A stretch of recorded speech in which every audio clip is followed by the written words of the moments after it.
Good evening friends. पुन्हा सर्वांचे श्रीरंग चव्हाण या आपल्या आवडत्या यूट्यूब चॅनलवर सर्वांचे स्वागत करतो. नेहमीप्रमाणे आपल्या चव्हाण टीचिंग पॅटर्ननुसार आज देखील सर्व विद्यार्थ्यांसाठी, पालकांसाठी आणि ज्यांना ज्यांना इंग्रजी शिकण्याची इच्छा आहे अशा सर्वांसाठी सुंदर, आकर्षक, ज्ञानवर्धक, माहितीपूर्ण आणि कौशल्ययुक्त असा व्हिडिओ घेऊन आलेलो आहे. इकडे स्क्रीनवर आपल्याला काहीतरी वाक्य दिसत आहे.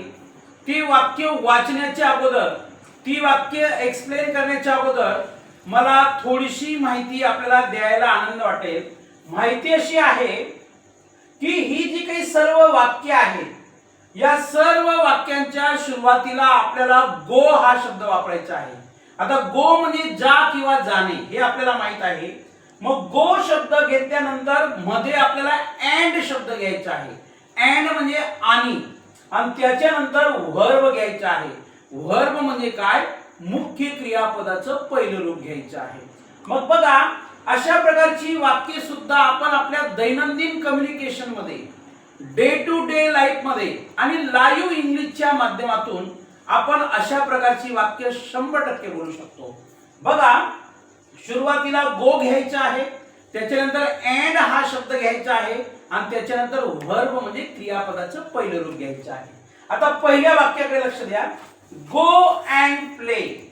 गो अँड प्ले आपण आपल्या मुलाला, मुलीला, विद्यार्थ्यांना किंवा कोणालाही सांगू शकतो. हे वाक्य आपण कोणालाही बोलू शकतो. कसं बघा, गो अँड प्ले, जा आणि खेळ. आपण म्हणतो ना लहान मुलांना घरात, जा आणि खेळ.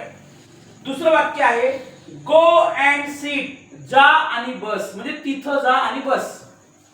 गो अँड स्लीप, जा आणि झोप. गो अँड ईट, जा आणि खा. आपण म्हणतो ना, आपल्याला जर कोणी म्हटलं, एखादा लहान मुलगा किंवा मुलगी म्हटली मला भूक लागलेली आहे, तर आपण सहज म्हणतो गो अँड ईट, म्हणजे जा आणि खा. त्याच्यानंतर गो अँड प्ले, जा आणि खेळ. गो अँड सीट, जा आणि बस. गो अँड स्लीप, जा आणि झोप. गो अँड ईट, जा आणि खा. त्याच्यानंतर गो अँड स्टडी, जा आणि अभ्यास कर. अशा प्रकारची वाक्य आपण बोलू शकतो. त्याच्यानंतर गो अँड सी, जा आणि बघ.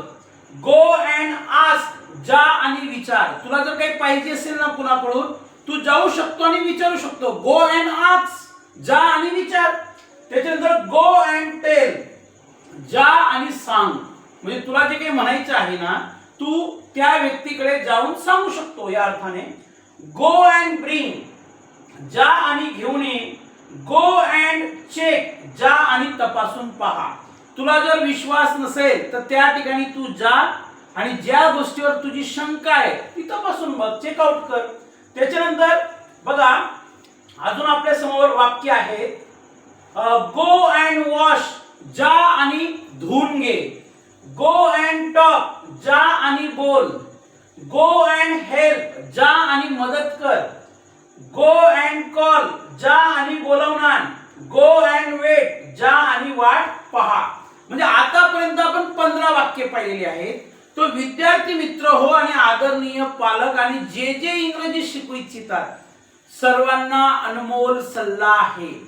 In your day to day life you can use such sentences. आपल्या दैनंदिन जीवनामध्ये, व्यवहारामध्ये, संभाषणामध्ये, कॉन्व्हर्सेशन मध्ये अशा प्रकारची वाक्य आपण वापरू शकतो. गो अँड स्टँड, जा आणि उभा राहा. तुला काय करायचंय, फक्त तिथं जा आणि उभा राहा. Go and stand. Go and hide, जा आणि लप. गो अँड रीड, जा आणि वाच. गो अँड राईट, जा आणि लिही. गो अँड जम्प, जा आणि उडी मार. गो अँड जम्प, जा आणि उडी मार. त्याच्यानंतर अजून बरीचशी वाक्य आपल्याकडे आहेत. ती वाक्य आपण बघूया. बघा, 21व्या क्रमांकाचं वाक्य आहे गो अँड स्माइल, जा आणि हस. गो अँड वर्क, जा आणि काम कर.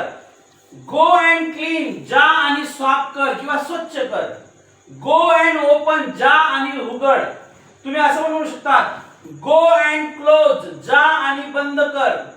गो अँड बाय, जा आणि विकत घे. म्हणजे मार्केटमध्ये, in market there is availability of everything. मार्केटमध्ये सगळ्या गोष्टी उपलब्ध आहेत. तुला जे जे हवं, whatever you want to purchase, whatever you want to buy, तू तिथं जाऊ शकतो आणि खरेदी करू शकतो. गो अँड लर्न, जा आणि शिक. गो अँड फाइंड, जा आणि शोध. गो अँड रेस्ट, जा आणि आराम कर. गो अँड ड्रिंक, जा आणि पी, म्हणजे पाणी पी या अर्थाने. खाली काही मी तुम्हाला सूचना दिलेल्या आहेत. टीप आहे बघा, जर तुम्हाला हीच वाक्य अधिक नम्रपणे बोलायची असतील तर, वरील जी 30 वाक्य आपण पाहिली, तीच वाक्य जर आपल्याला अधिक नम्रपणे बोलायची असतील तर वाक्याच्या सुरुवातीला किंवा शेवटी प्लीज जोडा. म्हणजे ते वाक्य अजून नम्रपणे, पोलाइटली किंवा त्याच्यामध्ये नम्रपणा दिसेल. कसं बघा, मी तुम्हाला एक उदाहरण देतो. गो अँड ड्रिंक, जा आणि पाणी पी. हे वाक्य तुम्ही असं बोलू शकता बघा. प्लीज गो अँड ड्रिंक, कृपया जा आणि पाणी पी. किंवा गो अँड ड्रिंक प्लीज, जा आणि पी कृपया. किंवा कृपया जा आणि पी या अर्थाने. त्याच पद्धतीने प्लीज गो अँड रेस्ट, त्याचप्रमाणे प्लीज गो अँड ओपन, त्याचप्रमाणे प्लीज गो अँड क्लोज, त्याचप्रमाणे प्लीज गो अँड राईट, त्याचप्रमाणे प्लीज गो अँड रीड, त्याचप्रमाणे please go and listen. 1000 of sentences you can make. मी सांगतो ना, तुम्ही जर सर्वांनी एकदा चव्हाण स्टिचिंग पॅटर्न व्यवस्थित समजून घेतला, तुम्ही 100 नाही, 1000 नाही, 10,000 नाही, लाखो करोडो वाक्य अशा पद्धतीची बनवू शकतात. म्हणजे no need to join any coaching class, no need to waste your money. म्हणजे तुम्हाला कुठेही क्लास वगैरे जॉईन करण्याची गरज नाही, पैसे वाया घालण्याची गरज नाही. Every day you have to watch my video, you have to observe my video and make your own notes in your beautiful writing. तुमच्या स्वतःच्या हस्ताक्षरामध्ये, सुंदर अशा रायटिंग मध्ये एक नोट्स काढा. तुम्ही स्वतः त्या नोट्सच्या मदतीने अभ्यास करा आणि one day you will be able to open your own classes, right. म्हणजे तुम्ही ट्युशन जरी घेतली, हेच व्हिडिओ मुलांना शिकवले, दाखवले, ह्याच नोट्स दिल्या, तर you can earn money also. तुम्ही पैसे सुद्धा कमवू शकतात, राईट.